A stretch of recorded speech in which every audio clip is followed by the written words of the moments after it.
press the bell icon on the YouTube app and never miss another update. Hello students, let's continue our discussion in the lesson ratio and proportion.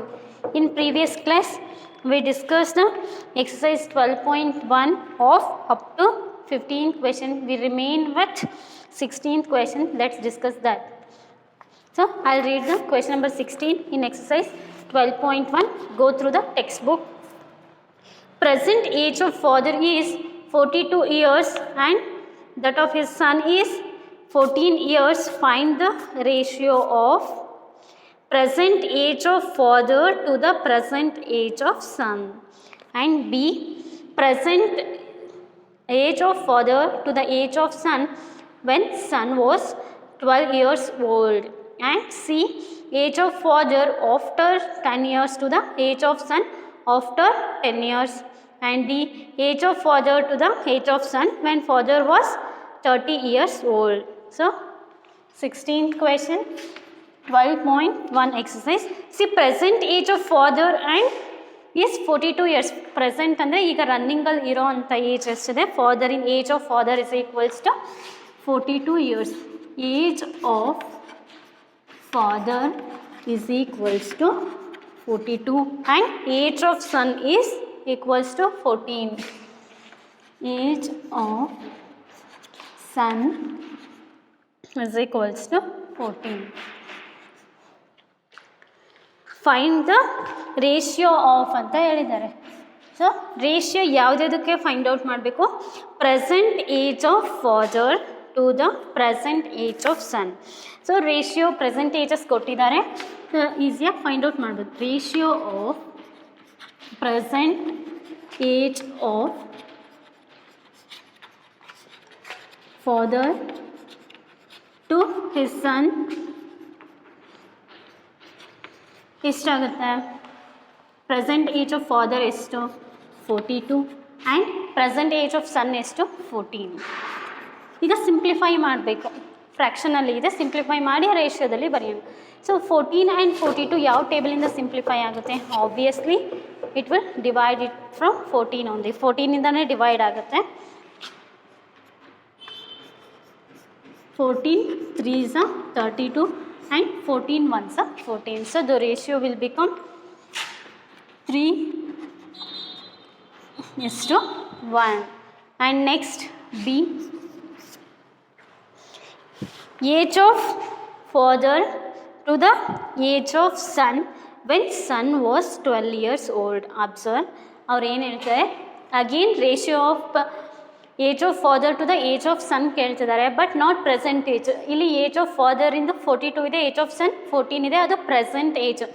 B ಕ್ವೆಶನಲ್ಲಿ ಏನು ಕೇಳ್ತಿದ್ದಾರೆ ಅಂದರೆ age of father to the age of son when son was 12 years. So ಈಗ ಏನಾಗಿದೆ, C father in age 42 ಇದ್ದಾಗ ಸನ್ನಿನ age ಎಷ್ಟಿದೆ? 14 ಇದೆ. So ಅವ್ರು ಏನು ಹೇಳ್ತಿದ್ದಾರೆ ಅಂದರೆ ratio when son was 12 years old. When son was 12 years old, ಫಾದರಿಂದ ಏಜ್ ಏನಾಗಿರುತ್ತೆ? ಸಿ 14ಇಂದ 12 ಹೆಂಗೆ ಬಂತು ಅಂದರೆ 2ನ ಮೈನಸ್ ಮಾಡಿದರೆ ಏನು ಬಂತು? 12 ಬಂತು. 14 ಇದೆ, 2ನ ಮೈನಸ್ ಮಾಡಿದ್ರೆ 12 ಬಂತು. ಅದೇ ಥರನೇ ಫಾದರಿಂದ ಏಜು 2 years ಬ್ಯಾಕು, ಸನ್ನಿಂದು 2 years ಬ್ಯಾಕ್ 12 ಇರುತ್ತೆ. ಫಾದರ್ ಏಜ್ ಎಷ್ಟು ಅಂದರೆ ನೀವು again you have to subtract from 2 ಇಂದ ಸಬ್ಟ್ರ್ಯಾಕ್ಟ್ ಮಾಡಿದ್ರೆ ಗೊತ್ತಾಗುತ್ತೆ. So 40 when son was 12 years, ಸನ್ನಿಗೆ 12 years ಇದ್ದಾಗ ಫಾದರಿಗೆ 40 ಇರುತ್ತೆ. When son was 14 years, father was 42 years. isn't it? So this is how it will going to solve. ಇದು important. ಸನ್ನಿನ age ಅವ್ರು 12 ಕೊಟ್ಟಿದ್ದಾರೆ, ನಾವು ಅವಾಗ ಫಾದರ್ ಏಜ್ ಏನಿರುತ್ತೆ ಅಂತ ಫೈಂಡ್ ಔಟ್ ಮಾಡ್ಕೋಬೇಕು. ನಾಟ್ 42ನೇ ತೊಗೊಂಡು ಮಾಡೋ ಹಾಗಿಲ್ಲ. ಆಲ್ರೆಡಿ ಫಾದರ್ ಏಜ್ 42 ಕೊಟ್ಟಿದ್ದಾರೆ ಅಂತ ಅದನ್ನ ತೊಗೊಳೋಂಗಿಲ್ಲ.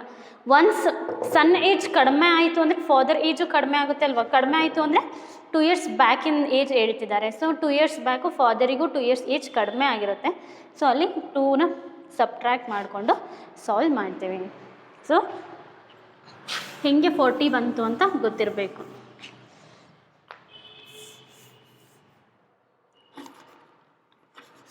Age of son is equals to 12 and here age of father is equals to 40. Then you have to find the ratio. Ratio of age of son, ratio of age of father to age of son.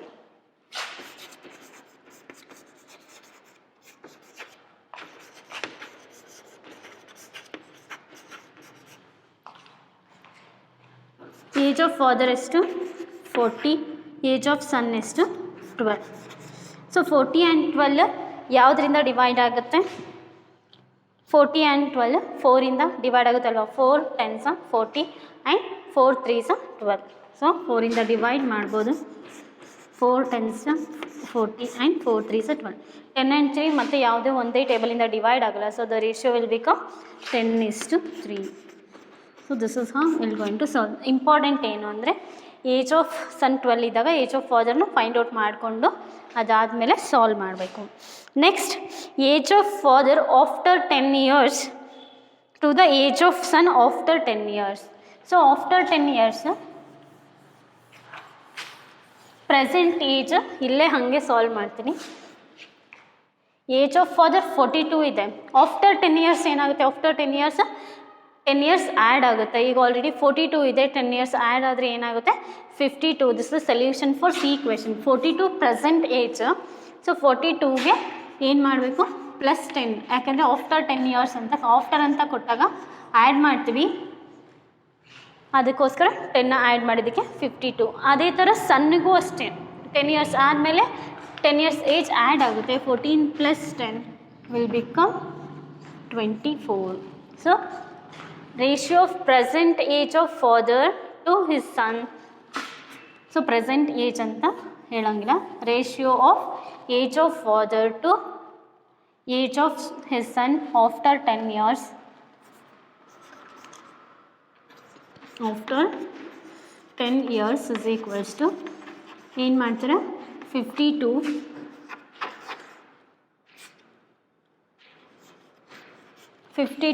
Divided by 24, isn't it? So ಯಾವುದರಿಂದ divide ಆಗುತ್ತೆ check ಮಾಡೋಣ. 4 ಇಂದ divide ಆಗುತ್ತೆ. So ಹೆಂಗೆ divide ಮಾಡೋದು? 4 1s 4, ಒಂದು reminder ಉಳಿಯುತ್ತೆ, 12 ಆಗುತ್ತೆ. 4 3s 12 and here 4 6 24. 13 divided by 6. 13 divided by 6 ಅಂದರೆ ratio will become 13:6. So this is how you are going to solve. Next, D question. Age of father to the age of son when father was 30 years old. When father was 30 years old ಇದ್ದಾಗ ratio of ಏಜಸ್ನ find out ಮಾಡೋಕ್ಕೆ ಹೇಳಿದ್ದಾರೆ.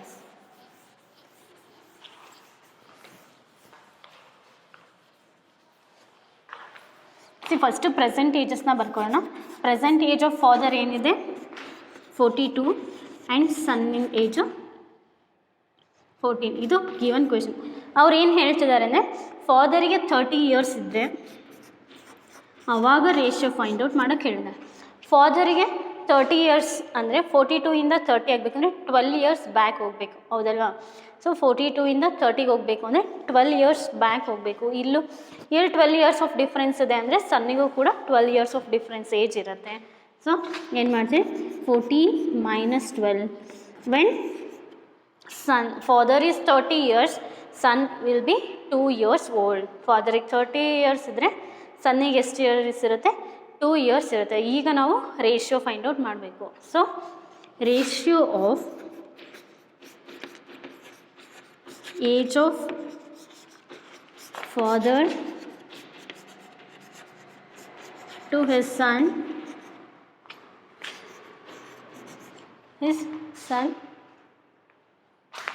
when father was 30 years old.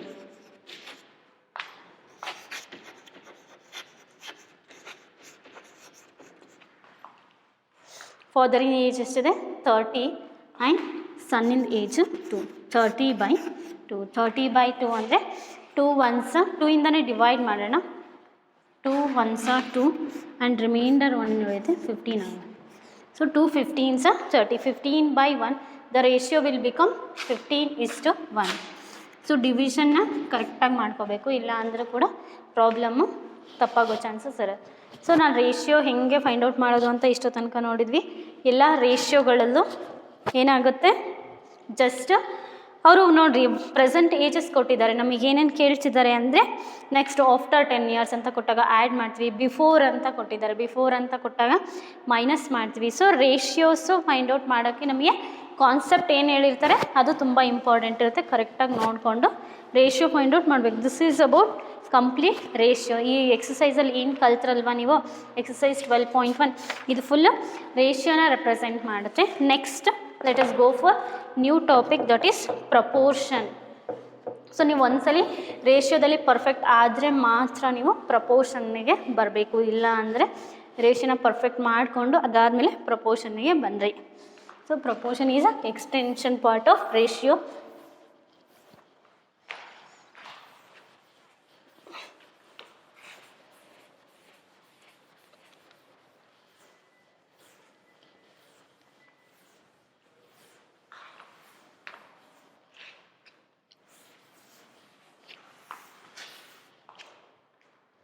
What is proportion? So let's discuss the definition first.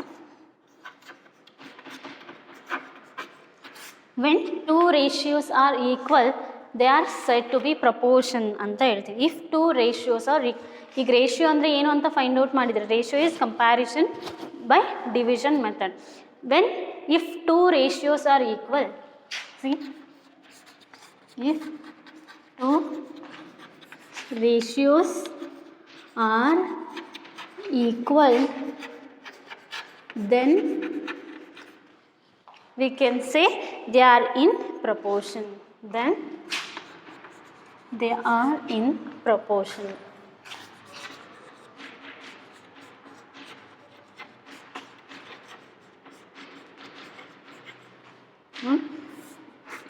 It is represented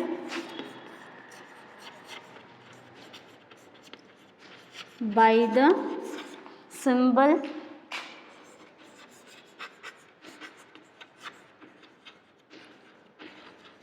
ರೇಷಿಯೋನ 2 ಡಾಟ್ಸಿಂದ represent ಮಾಡ್ತೀವಿ, ಪ್ರಪೋರ್ಷನ್ನ 4 ಡಾಟ್ಸಿಂದ ಈ ಥರ ರೆಪ್ರೆಸೆಂಟ್ ಮಾಡ್ತೀವಿ. ಆರ್ ಈಕ್ವಲ್ ಸಿಂಬಲ್ ಕೂಡ ಯೂಸ್ ಮಾಡ್ಬೋದು.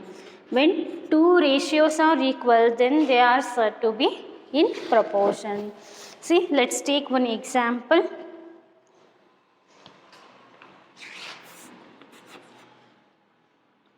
Three and 3, 10 and 15, 50. ಸೊ ಇವೆರಡಕ್ಕೂ ಫಸ್ಟು ಪ್ರಪೋರ್ಷನಲ್ ಇದೇನಾ ಇಲ್ಲ ಅಂತ ಚೆಕ್ ಮಾಡಬೇಕು. ಅಂದರೆ ಡೆಫಿನೇಷನ್ ಏನು, if two ratios are equal then they are said to be in proportion. First ratio find out ಮಾಡ್ಕೋಬೇಕು. ರೇಷಿಯೋಸ್ ಈಕ್ವಲ್ ಇದ್ದರೆ ಮಾತ್ರ ನಾವೇನು ಹೇಳ್ಬೋದು, ದೇ ಆರ್ ಇನ್ ಪ್ರಪೋರ್ಷನ್ ಅಂತ ಹೇಳ್ಬೋದು. ಸೊ ಫಸ್ಟ್ ಇವೆರಡಕ್ಕೂ ರೇಷಿಯೋ ಫೈಂಡ್ ಔಟ್ ಮಾಡೋಣ, ಅದಾದಮೇಲೆ ಈ ಎರಡಕ್ಕೂ ರೇಷಿಯೋ ಫೈಂಡ್ ಔಟ್ ಮಾಡೋಣ. ಈ ಎರಡೂ ರೇಷಿಯೋಸ್ ಈಕ್ವಲ್ ಇದ್ದರೆ ಮಾತ್ರ ಏನು ಹೇಳ್ಬೋದು, ದೇ ಆರ್ ಇನ್ ಪ್ರಪೋರ್ಷನ್ ಅಂತ ಹೇಳ್ಬೋದು. So ratio of 3 to 10, 3 divided by 10. 3 and 10ನ ಸಿಂಪ್ಲಿಫೈ ಮಾಡೋಕ್ಕೆ ಬರಲ್ಲ, ಸೊ ಅಲ್ಲಿಗೆ ಸ್ಟಾಪ್ ಮಾಡ್ತೀವಿ. ಏನು ಸಿಂಪ್ಲಿಫಿಕೇಷನ್ ಇಲ್ಲ, 3:10 ಅಂತ ಬರೀಬೋದು. Next ratio of 15 to 50. So 15 and 50 ಯಾವ ಟೇಬಲಿಂದ ಕ್ಯಾನ್ಸಲ್ ಆಗುತ್ತೆ ನೋಡಿರಿ, 5ಇಂದ ಆಗುತ್ತೆ ಅಲ್ವಾ. 5 3s 15 and 5 10s 50. 5 3s 15 and 5 10s 50. C ಈ ಎರಡು ನಂಬರಿಂದು ರೇಷಿಯೋ 3:10 ಇದೆ, ಇದ್ರದ್ದು ಆಲ್ರೆಡಿ 3:10 ರೇಷಿಯೋ ಬಂದಿದೆ. ಯಾವಾಗ ಎರಡು ರೇಷಿಯೋಸ್ ಈಕ್ವಲ್ ಇರುತ್ತೆ, ಸಿ ಈ both the ratios are same, so then you can say these two numbers are in proportion. So ಇವನ್ನ ನೀವು ಪ್ರಪೋರ್ಷನ್ ಅಂತ ಹೇಳ್ಬೋದು. ನಾಟ್ ದೀಸ್ ಟು ರೇಷಿಯೋಸ್, ಈ ನಂಬರ್ಸ್ನ ಪ್ರಪೋರ್ಷನ್ ಅಂತ ಹೇಳ್ಬೋದು. 3:10 ಚೆಕ್ ಮಾಡಿ ಬಂದಿರೋ ರೇಷಿಯೋಸ್ ಈಕ್ವಲ್ ಇದೆ, ಇವನ್ನ ಪ್ರಪೋರ್ಷನ್ ಅಂತ ಬರಿತೀವಿ. 3:10 proportion or equal symbol use ಮಾಡ್ಬೋದು. 3:10 proportion to 15:50. So this is how the proportion will be. ಪ್ರಪೋರ್ಷನ್ನ ಹೆಂಗೆ ಫೈಂಡ್ ಔಟ್ ಮಾಡ್ತೀವಿ ಅಂದರೆ ಫಸ್ಟು ರೇಷಿಯೋಸ್ನ ಫೈಂಡ್ ಔಟ್ ಮಾಡಬೇಕು. ಆ ರೇಷಿಯೋಸ್ನ ಫೈಂಡ್ ಔಟ್ ಮಾಡಿದ್ಮೇಲೆ ರೇಷಿಯೋಸ್ ಈಕ್ವಲ್ ಇದ್ದರೆ ಮಾತ್ರ ನಾವೇನು ಹೇಳ್ತೀವಿ, ದೇ ಆರ್ ಇನ್ ಪ್ರಪೋರ್ಷನ್ ಅಂತ ಹೇಳ್ತೀವಿ. ಅಕಸ್ಮಾತ್ ಇಲ್ಲ ಅಂದರೆ ಅದಕ್ಕೆ ಯಾವುದೇ ಸಿಂಬಲ್ ಇಲ್ಲ, ಏನಂತ ಹೇಳ್ತೀವಿ ಅಂದರೆ not equal. Not equal symbol ಬರೆಯೋದು ಎಲ್ರಿಗೂ ಗೊತ್ತಿರುತ್ತೆ ಅಲ್ವಾ, not equal. So not equal symbol ಹಾಕಿದ್ರೆ ಅದು they are not in proportion ಅಂತ. ಈಕ್ವಲ್ ಅಥವಾ ಈ 4 ಡಾಟ್ ಸಿಂಬಲ್ನ ಯೂಸ್ ಮಾಡಿದ್ರೆ it will represents the proportion symbol. So based on this, let's directly take the exercise 12.2. First one, determine if the following are in proportion. So ಕೆಳಗಡೆ ಒಂದು 6 problems ಕೊಟ್ಟಿದ್ದಾರೆ, ಅವನ್ನ ಏನು ಹೇಳ್ತಿದ್ದಾರೆ, determine if the following are in proportion. Following problems ಪ್ರಪೋರ್ಷನಲ್ಲಿ ಇದೇನೋ ಇಲ್ಲೋ check ಮಾಡೋಕ್ಕೆ ಹೇಳಿದ್ದಾರೆ. So let's check one by one.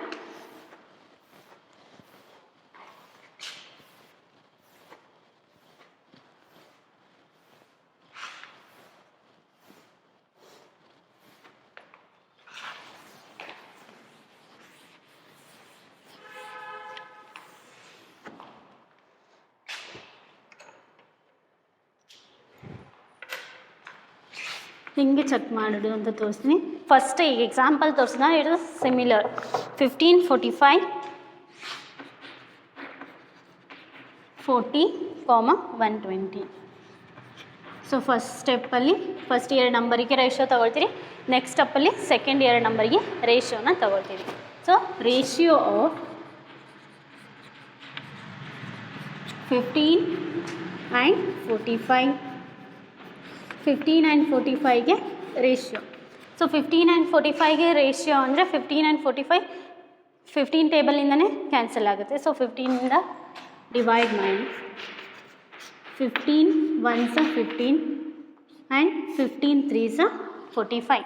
1/3. So ratio ಏನಾಗುತ್ತೆ, 1:3. Next ratio of 40 and 120.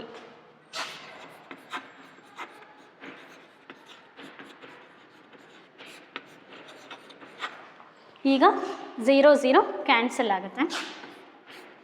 4 and 12. 4 and 12 ಎರಡು 4ಇಂದ ಡಿವೈಡ್ ಆಗುತ್ತಲ್ವ. 4 1s 4, 4 3s 12. So let's simplify. 4 1s 4, 4 3s 12. ಈಗ ratio 1:3. See when the ratios are equal, ratios equal ಇದ್ದಾಗ ನಾವು ಈ ನಂಬರ್ಸ್ನ ಪ್ರಪೋರ್ಷನಲ್ಲಿದೆ ಅಂತ ಹೇಳ್ಬೋದು. Therefore 15:45 is in proportion with 40:120. So this is the procedure for checking the proportionality. So proportionality check ಮಾಡೋಕ್ಕೆ ಇದು procedure. So let's take second question. 33 120. 33 121 9, 96. So first ಏನು ಮಾಡಬೇಕು, ರೇಷಿಯೋ ಆಫ್ 33 ಆ್ಯಂಡ್ 121ನ ತಗೋಬೇಕು.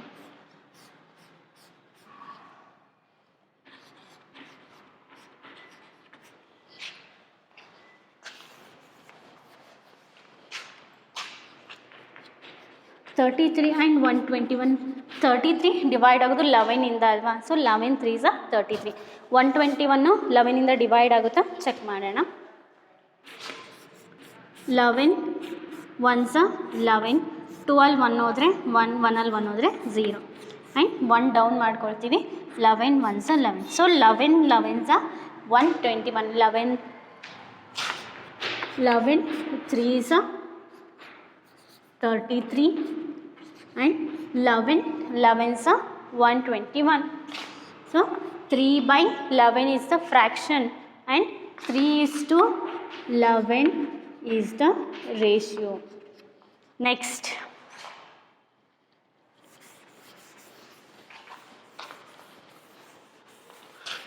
Ratio of 9 and 96.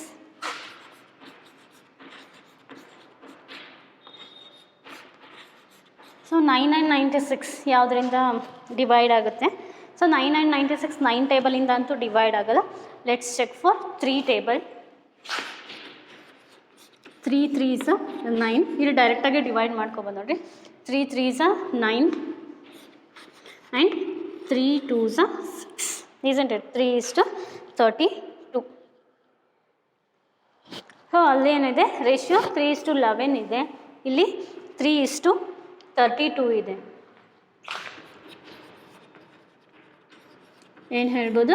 They are not in proportion. So not in proportion ಅಂತ ಹೆಂಗೆ ಬರೀತೀವಿ? Therefore 33:121 is not equals to 9:96.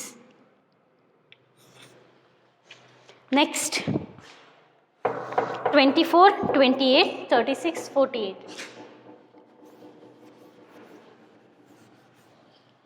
24, 28 and 36, 48. Ratio of first ಈ ಎರಡು ನಂಬರ್ಸಿಗೆ ratio ತಗೊಳ್ತೀವಿ.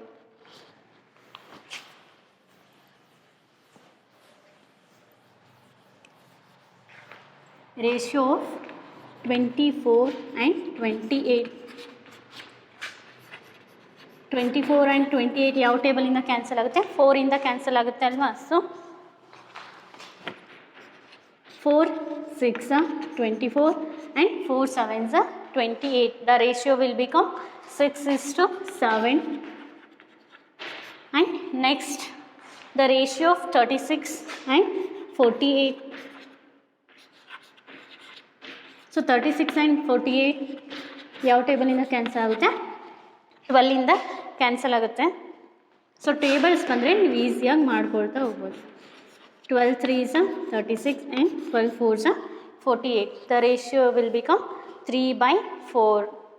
3/4 is the fraction and ratio is 3:4. Therefore 24:28 double is to 36:48. This is the ಇಲ್ಲಿ not equal ಬಂದಿದೆ ಅಲ್ವಾ? 6:7 and 3:4. C ಇವೆರಡನ್ನೂ ಮತ್ತೆ ಸಿಂಪ್ಲಿಫೈ ಮಾಡೋಕ್ಕಾಗಲ್ಲ, ಇಲ್ಲೂ ಸಿಂಪ್ಲಿಫೈ ಮಾಡೋಕ್ಕಾಗಲ್ಲ. ರೇಷಿಯೋ ಏನು 6:7 ಇದೆ, 3:4 ಇದೆ. ಈಕ್ವಲ್ ಬಂದರೆ ಮಾತ್ರ ಪ್ರಪೋರ್ಷನ್ ಸಿಂಬಲ್ ಯೂಸ್ ಮಾಡಬೇಕು, ಇಲ್ಲ ಅಂದರೆ ನಾಟ್ ಈಕ್ವಲ್ ಸಿಂಬಲ್ ಯೂಸ್ ಮಾಡ್ತೀವಿ. So 24:28 is not equals to 36:48. Next D question.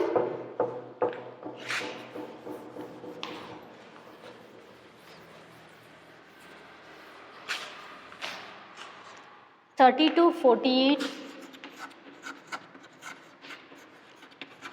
and 70, 110. 70, 210. So ratio of 32 and 48.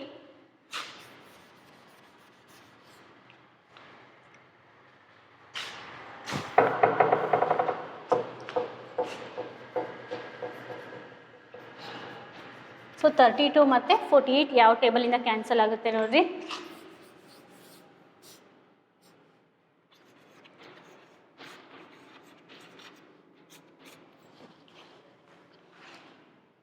has 16 ಟೇಬಲಿಂದ 32 and 48 will gets cancelled. So 16 2s 32 and 16 3s 48. Tables ಕರೆಕ್ಟಾಗಿ ಒಂದೊಂದೇ ಸ್ಟೆಪ್ಪಲ್ಲಿ ಮಾಡ್ತಾ ಹೋಗ್ಬೋದು. Next the ratio of 70 and 210.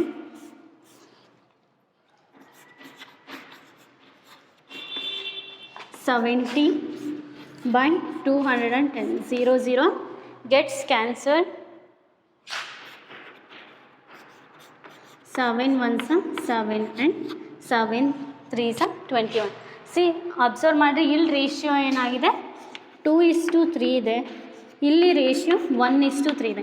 ಬರೀ 3 ಇಲ್ಲಿ second digit ಮಾತ್ರ equal ಆಗಿದೆ, ಅದು proportion ಅಂತ ಹೇಳೋಕ್ಕಾಗಲ್ಲ. ಎರಡೂ ಡಿಜಿಟ್ಸ್ ರೇಷಿಯೋದ ಎರಡೂ ಡಿಜಿಟ್ಸು ಈಕ್ವಲ್ ಇದ್ದರೆ ಮಾತ್ರ ನಾವೇನು ಹೇಳ್ಬೋದು, ದೇ ಆರ್ ಇನ್ ಪ್ರಪೋರ್ಷನ್ ಅಂತ ಹೇಳ್ಬೋದು. ಸೊ ಅವೆರಡು ಒಂದು ಈಕ್ವಲ್ ಇಲ್ಲ. ಸೊ ಏನು ಹೇಳ್ತೀವಿ, therefore 32:48 is not equals to 70:210.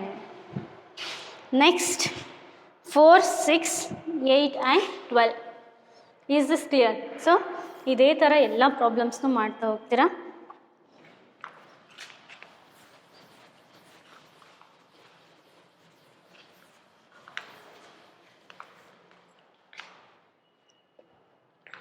ಈ 4, 6 and 8, 12 ratio of 4 and 6. 4 and 6 ratio find out ಮಾಡಬೇಕು. 4 and 6 2 ಇಂದ cancel ಆಗುತ್ತವಲ್ಲ, 2 2s are 4 and 2 3s are 6.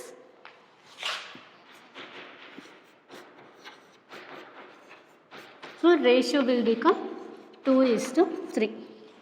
Next, ratio of 8 and 12.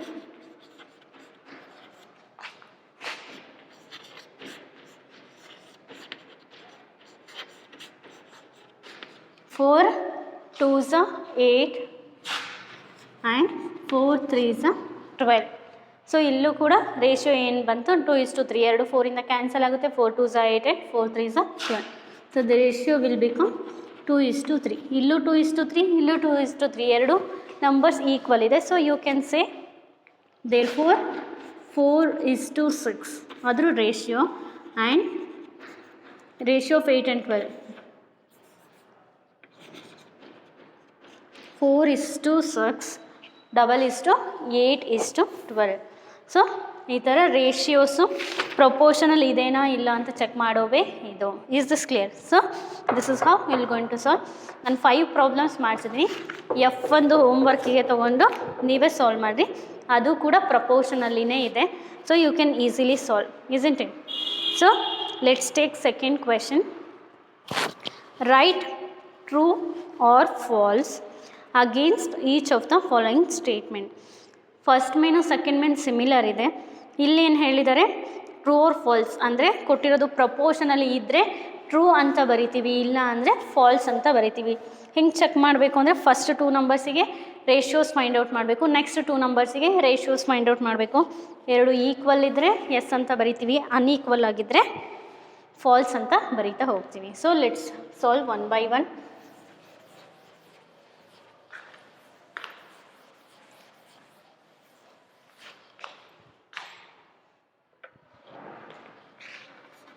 Second question,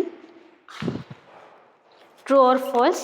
A 16:24, double is to 20 and 30.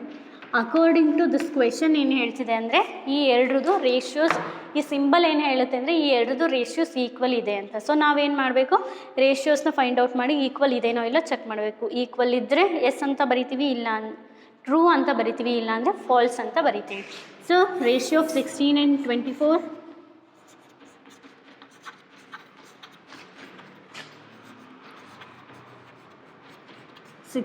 24, ಅಂದರೆ 8 ಟೇಬಲಿಂದ cancel ಆಗುತ್ತೆ ಅಲ್ವಾ.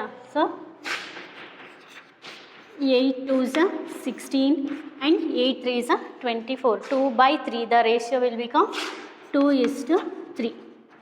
And next, ratio of 20 and 30.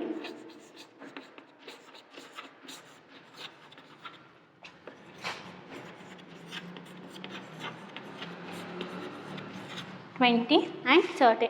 ಈಗ ಏನು ಮಾಡ್ಬೋದು, 0 0 ಇದೆ ಅಲ್ವಾ ನ್ಯೂಮರೇಟರ್ ಆ್ಯಂಡ್ ಡಿನಾಮಿನೇಟರಲ್ಲಿ, 0 0 ಕ್ಯಾನ್ಸಲ್ ಮಾಡ್ಬೋದು. ರೇಷಿಯೋ 2:3. ಸಿ ಇಲ್ಲೂ 2:3, 2:3 ಇದೆ. ಎರಡು ರೇಷಿಯೋಸ್ ಈಕ್ವಲ್ ಇದೆ. ಅವರು ಅದನ್ನೇ ಹೇಳ್ತಿದ್ದಾರೆ, ಎರಡು ಈಕ್ವಲ್ ಇದೆ ಅಂತ. So you can say yes. So just yes or no, yes ಅಂತ ಆರ್ ಟ್ರೂ ಅಂತ ಹೇಳ್ಬೋದು. So this is true, isn't it? So next let's take B question. Is this clear? First ratios ಒಂದು find out ಮಾಡ್ಕೊಳ್ತಾ ಹೋದರೆ ಆಯಿತು. Next B question.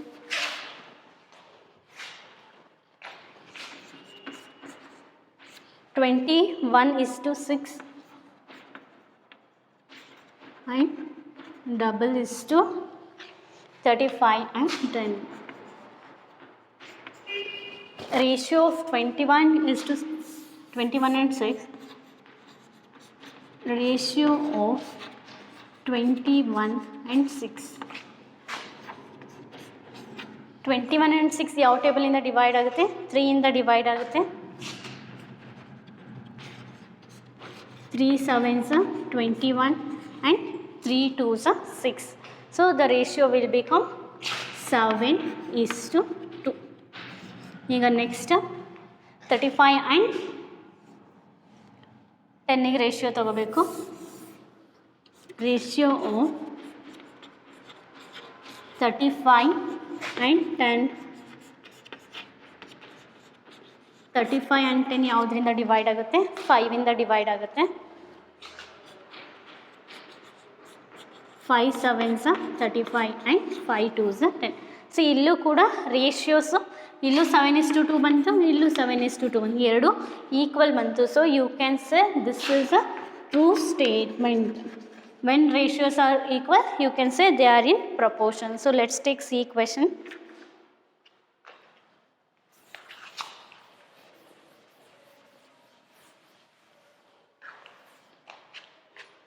(12:18)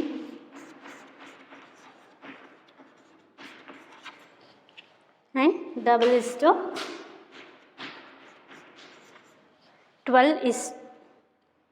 12:18 and 28:12. First let us take the ratio of 12 and 18.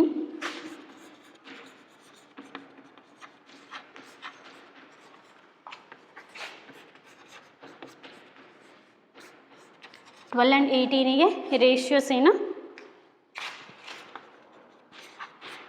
6 2s are 12 and 6 3s are 18. 2/3. The ratio will become 2:3. And next the ratio of 28 and 12.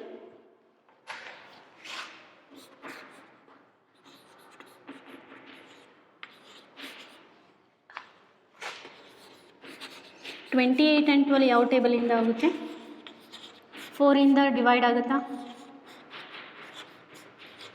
4 7s are 28. 4 ಇಂದ ಡಿವೈಡ್ ಆಗುತ್ತಲ್ವ? 4 7s are 28 and 4 3s are 12. So 7:3. ಇಲ್ಲಿ ನೋಡಿ 2:3 ಇದೆ, ಇಲ್ಲಿ 7:3 ಇದೆ. ಒಂದು number change ಇದೆ ಅಲ್ವಾ? So they are not equal. So the statement is falls. ಸಿಗೆ ಆನ್ಸರು ಫಾಲ್ಸ್ ಆಗುತ್ತೆ. A and B or true statements. Let's take D.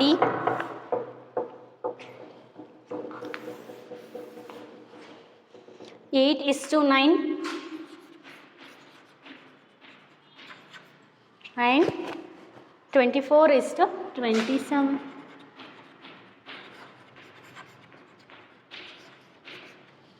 Ratio of 8 and 9. 8 and 9 ಮತ್ತೆ ಫರ್ದರ್ ಡಿವೈಡ್ ಆಗಲ್ಲ. 8 and 9 ಯಾವ ಒಂದೇ ಟೇಬಲಿಂದ ಡಿವೈಡ್ ಆಗಲ್ಲ. ಯಾವ ಒಂದೇ ಟೇಬಲಿಂದ ಡಿವೈಡ್ ಆಗಲ್ಲ ಅಲ್ವಾ? ಅದನ್ನ ಮತ್ತೆ ಫರ್ದರ್ ನಾವು ಸಿಂಪ್ಲಿಫೈ ಮಾಡೋಕ್ಕೆ ಬರಲ್ಲ. ಸೊ ರೇಷಿಯೋ ಏನಾಯಿತು? 8:9 only. And next 24 and 27. So 24 and 27 ಯಾವುದರಿಂದ ಡಿವೈಡ್ ಆಗುತ್ತೆ? ಆಬ್ವಿಯಸ್ಲಿ 3 ಇಂದ ಡಿವೈಡ್ ಆಗುತ್ತೆ. 24/27. 3 8s are 24 and 3 9s are 27. ಈಗ 8/9 ಬಂತು. ದ ರೇಷಿಯೋ ಏನಾಯಿತು? 8:9. ಸೊ ಈಗ both the ratios are equal. ಎರಡು ರೇಷಿಯೋ ಈಕ್ವಲ್ ಇದೆ. ಸೊ ಏನು ಮಾಡ್ಬೋದು? ಏನು ಹೇಳ್ಬೋದು? ದೇ ಆರ್ ಇನ್ ಪ್ರಪೋರ್ಷನ್ ಅಂತ ಹೇಳ್ಬೋದು. So the statement is true. ಎರಡು ರೇಷಿಯೋಸ್ ಈಕ್ವಲ್ ಬಂದರೆ ಟ್ರೂ ಅಂತ ಹೇಳ್ತೀವಿ, ಇಲ್ಲ ಅಂದರೆ ಫಾಲ್ಸ್ ಅಂತ ಹೇಳ್ತೀವಿ. Let's take E.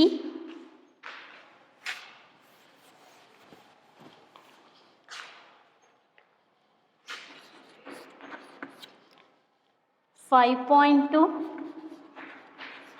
is to 3.9 and 3 is to 4.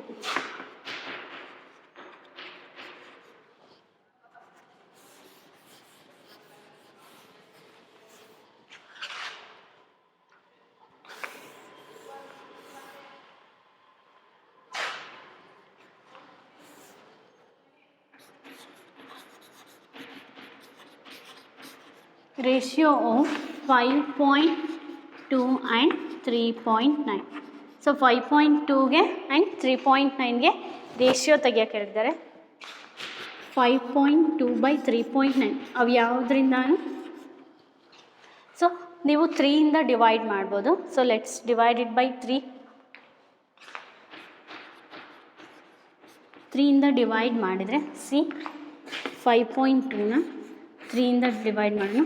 3 1s 3, 5 3 ಹೋದರೆ 2 ಡಿವೈಡ್ ಆಗಲ್ಲ. 3ಇಂದನೂ ಡಿವೈಡ್ ಆಗಲ್ಲ. 3.9 ಡಿವೈಡ್ ಆಗುತ್ತೆ, ಬಟ್ 5.2 ಡಿವೈಡ್ ಆಗಲ್ಲ. ಸೊ ಆ ಎರಡೂ ಕೂಡ ಯಾವುದು ಒಂದೇ ನಂಬರಿಂದ ಡಿವೈಡ್ ಆಗಲ್ಲ. ಸೊ ಏನು ಹೇಳ್ಬೋದು ನಾವು? Let's divide it by. So ಈ ಥರ ಡೆಸಿಮಲ್ಸ್ ಇದ್ದಾಗ ಡಿವಿಷನ್ ಹೆಂಗೆ ಮಾಡಬೇಕು ಅಂದರೆ ಎರಡೂ ಕಡೆ ಪಾಯಿಂಟ್ನ ಈಕ್ವಲಾಗಿ ಶಿಫ್ಟ್ ಮಾಡಬೇಕು. ಅಬ್ಸರ್ವ್ ಮಾಡಿರಿ, ಇಲ್ಲಿ 0.5.2 3.9 ಈ ಪಾಯಿಂಟ್ನ ಜಸ್ಟ್ ಶಿಫ್ಟ್ ಮಾಡ್ತೀವಿ ಅಂದರೆ ಈ ಕಡೆಗೆ ಶಿಫ್ಟ್ ಮಾಡಿ. ಈಕ್ವಲ್ ನಂಬರ್ ಆಫ್ ಪಾಯಿಂಟ್ಸಲ್ಲಿ ಶಿಫ್ಟ್ ಆದರೆ ಏನೂ ಡಿಫ್ರೆನ್ಸ್ ಆಗೋಲ್ಲ. ಈಗ ಎರಡೂ ಕಡೆಗೂ ಇಲ್ಲೂ ನ್ಯೂಮರೇಟರಲ್ಲೂ 1 ನಂಬರ್ ಆದಮೇಲೆ ಶಿಫ್ಟ್ ಮಾಡ್ತೀವಿ, ಡಿನಾಮಿನೇಟರಲ್ಲೂ 1 ನಂಬರ್ ಆದಮೇಲೆ ಪಾಯಿಂಟ್ ಶಿಫ್ಟ್ ಮಾಡ್ತೀವಿ. ಆನ್ಸರ್ಸ್ ಏನೂ ಡಿಫ್ರೆನ್ಸ್ ಆಗೋಲ್ಲ. ಸೊ ಈಗೇನಾಯಿತು ಅಂದರೆ 52 ಆಯಿತು. 52.0 ಅಂತ ಮೀನಿಂಗು ಆ್ಯಂಡ್ 39. ಈಗ ನೀವು ಚೆಕ್ ಮಾಡಿ ನೋಡಿರಿ ಯಾವ ಟೇಬಲಿಂದ ಡಿವೈಡ್ ಆಗುತ್ತೆ ಅಂತ. ಸಿ 13 ಟೇಬಲಿಂದ ಚೆಕ್ ಮಾಡಿರಿ. ಸಿ ನೋಡಿರಿ, 4 3s 12, 4 1s 4 + 5, 13 4s 52 and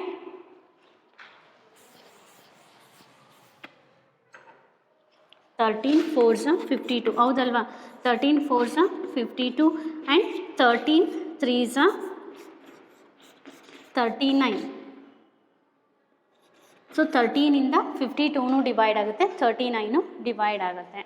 so you can divide it by 13.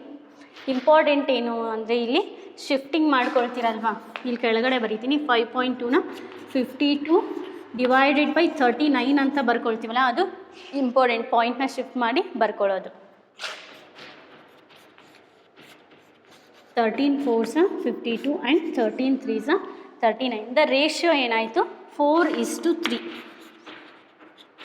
And next ratio of 3:4. Ratio of 3 and 4. 3 and 4 ಮತ್ತೆ ಡಿವೈಡ್ ಆಗಲ್ಲ ಒಂದೇ ಟೇಬಲಿಂದ, ಎರಡೂ ಕೂಡ ಯಾವ ಒಂದೇ ಟೇಬಲಿಂದ ಡಿವೈಡ್ ಆಗಲ್ಲ. So the ratio will become 3:4. C ಇಲ್ಲಿ 4:3 ಇದೆ, ಇಲ್ಲಿ 3:4 ಇದೆ. ಅಲ್ಲಿ ನಂಬರ್ ಇಂಟರ್ಚೇಂಜ್ ಆದರೂ ಕೂಡ the statement will become falls.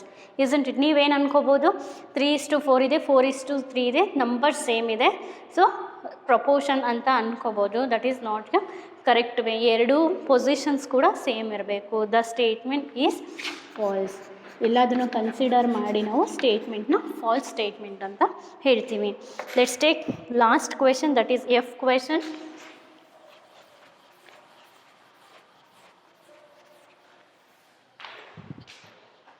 .9. So points ಇದ್ದಾಗ ಸ್ವಲ್ಪ ಕೇರ್ಫುಲ್ಲಾಗಿ ಮಾಡಿರಿ.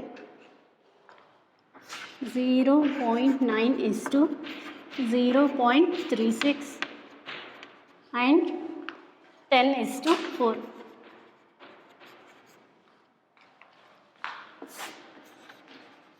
Ratio of 0.9 and 0.36. So 0.9 here and 0.36. ನಾನು ಹೇಳಿದೆ ಅಲ್ವಾ ಲಾಸ್ಟ್ ಪ್ರಾಬ್ಲಮಲ್ಲಿ, ಈಕ್ವಲ್ ನಂಬರ್ ಆಫ್ ಪಾಯಿಂಟ್ಸ್ನ ಶಿಫ್ಟ್ ಮಾಡಿದ್ರೆ ಏನು ಡಿಫ್ರೆನ್ಸ್ ಆಗಲ್ಲ. ಸೊ ಈ ಪಾಯಿಂಟ್ನ ಒಂದ್ಸಲಿ ಶಿಫ್ಟ್ ಮಾಡ್ತೀರಿ, ಏನಾಗುತ್ತೆ 9 ಪಾಯಿಂಟ್ ಅಂತ ಆಗುತ್ತೆ. ಈ ಪಾಯಿಂಟ್ ಈ ಕಡೆಗೆ ಬಂದರೆ 9.0 ಅಂತ ಆಗುತ್ತೆ. ಏನೂ ಇಲ್ಲ ಅಂದರೆ ಪಾಯಿಂಟ್ ಆದಮೇಲೆ 0 ಅಂತ ಹಾಕ್ಕೊಳ್ತೀವಿ. ಇಲ್ಲಿ ಈ ಪಾಯಿಂಟ್ ಈ ಕಡೆ ಶಿಫ್ಟ್ ಆದರೆ 3.6 ಹೌದಲ್ವಾ. ಇನ್ನೂ ಪಾಯಿಂಟ್ ರಿಮೇನಿಂಗ್ ಇದೆ. ಪಾಯಿಂಟ್ ಹೋಗೋ ತನಕ ಪಾಯಿಂಟ್ಸ್ನ ಶಿಫ್ಟ್ ಮಾಡ್ಕೊಳ್ತೀವಿ. ಸಿ ಇಲ್ಲಿ ಅಗೇನ್ ಪಾಯಿಂಟ್ನ ಶಿಫ್ಟ್ ಮಾಡ್ತೀವಿ. It will become 90. ಇಲ್ಲಿ ಪಾಯಿಂಟ್ ಆದಮೇಲೆ ಏನೂ ಇಲ್ಲ ಅಂದರೆ 0 ಅಂತ ಹಾಕ್ಕೊಳ್ತೀವಿ. ಸೊ ಈ ಪಾಯಿಂಟ್ ಈ ಕಡೆಗೆ ಶಿಫ್ಟ್ ಆದರೆ 9.0 ಆಯಿತು. ಇಲ್ಲಿ 0.36 ಇದೆ ಅಲ್ವಾ, ಈ ಕಡೆಗೆ ಶಿಫ್ಟ್ ಆದರೆ 3.6. ನೆಕ್ಸ್ಟ್ ಈ ಪಾಯಿಂಟ್ ಶಿಫ್ಟ್ ಆದರೆ 36. ಸೊ 36 ಅದನ್ನ 36.0 ಅಂತ ಬರ್ಕೊಳ್ಳೋ ನೆಸೆಸಿಟಿ ಇಲ್ಲ. Isn't it? So this is 90 and 36. ಈಗ 90 ಆ್ಯಂಡ್ 36ನ ಸಿಂಪ್ಲಿಫೈ ಮಾಡೋಣ. ಯಾವುದರಿಂದ ಡಿವೈಡ್ ಆಗುತ್ತೆ? 9ಇಂದ ಡಿವೈಡ್ ಆಗುತ್ತಾ 90 and 36? 9 10s 90 and 9 4s 36. So 10:4. ಇನ್ನೂ ಸಿಂಪ್ಲಿಫೈ ಮಾಡ್ಬೋದು, ಆದರೆ ಇಲ್ಲಿ ರೇಷಿಯೋ 10:4 ಕೊಟ್ಟಿದ್ದಾರೆ. 10:4ದು ರೇಷಿಯೋ ಏನಾಗುತ್ತೆ? 10 ಆ್ಯಂಡ್ 4 2ಇಂದ ಡಿವೈಡ್ ಆಗುತ್ತೆ ಅಲ್ವಾ. ಇನ್ನೊಂದ್ಸಲಿ ಡಿವೈಡ್ ಮಾಡಿಕೊಡ್ರಿ. 2 5s 10 ಆ್ಯಂಡ್ 2 2s 4. ಫೈನಲ್ ಎಲ್ಲಿ ತನಕ ಸಿಂಪ್ಲಿಫೈ ಆಗುತ್ತೋ ಅಲ್ಲಿ ತನಕ ನಾವು ಸಿಂಪ್ಲಿಫೈ ಮಾಡಬೇಕು. So it will become 5:2. And next ratio of 10 and 4. 10 and 4ದು ರೇಷಿಯೋ ಏನು? 10 ಆ್ಯಂಡ್ 4 2ಇಂದ ಡಿವೈಡ್ ಆಗುತ್ತೆ. 2 5s 10 and 2 2s 4. 5/2. The ratio will become 5:2. ಇಲ್ಲೂ ಕೂಡ 5:2. Both the ratios are equal. So the statement is true. You can say they are in proportion. See ಈ ಕ್ಲಾಸಲ್ಲಿ ನೀವು ಎಲ್ಲ proportion ಪ್ರಾಬ್ಲಮ್ಸ್ನ ಹೆಂಗೆ ಮಾಡೋದು ಅಂತ ಕಲ್ತ್ರಿ. So let's discuss. See proportion ಅಂದರೆ ಫಸ್ಟು ನಿಮಗೆ ತಲೆಗೆ ಬರಬೇಕಾಗಿದೆ 2 ratios are equal. When 2 ratios are equal, then you can say they are in proportion. Thank you students. Let's discuss remaining problems of proportion in the next class. Thank you.